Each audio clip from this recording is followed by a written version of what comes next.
So on this problem, they've given us a function. I'll bring it down here.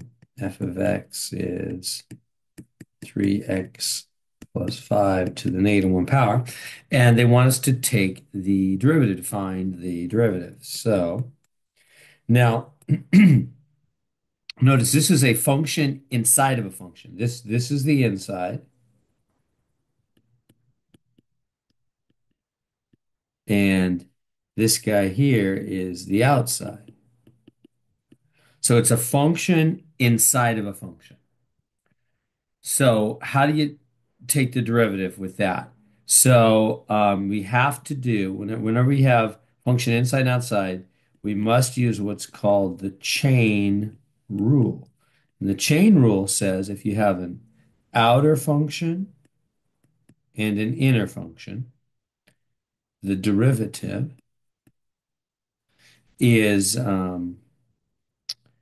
the derivative of the outside function, keep the inside the same, times the derivative of the inside function. That's the chain rule. So okay, so that means first you gotta do the derivative of the outside function.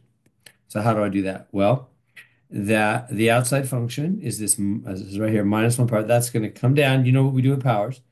Bring it down, okay, and subtract one from it. So that's gonna become negative two. That's the outside function derivative. And then you have the parentheses and you have the inside function. So that's just going to stay the same, right? Inside is just the same. Times, and now I prime, the derivative of the inside function. So that's going to go right over here, the derivative of the inside. What's the derivative of 3x plus 5? Well, it's just going to be 3. You good with that? Because, why is that? Because there's an invisible 1 power. It multiplies the 3 and then subtract 1, so that's 0, that's gone. And the derivative of the 5 is just gone, so it's just 0. Because if you have a constant number alone that doesn't have an x next to it, you take the derivative, it's just 0. So we get this,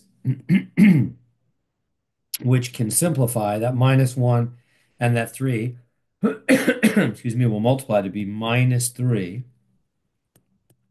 times 3x plus 5 to the minus 2. And that's a fine answer. Really, you could have given the answer we got in the previous set. They're both good. So there's a good answer. And then the second part of the problem, they want you to find f prime of 1. I want you to plug 1. So just literally just plug 1 in there, hit the buttons on the calculator, the Desmos calculator, or whatever calculator, and you'll get that answer. So recapping, whenever we have a function inside and outside, the derivative is by the chain rule. And the chain rule says if you have an outer and an inner, this means outer function, and this means inner function. What you do is take the derivative of the outside, keep the inside the same, times the derivative of the inside. And that's what we did. And so there we go.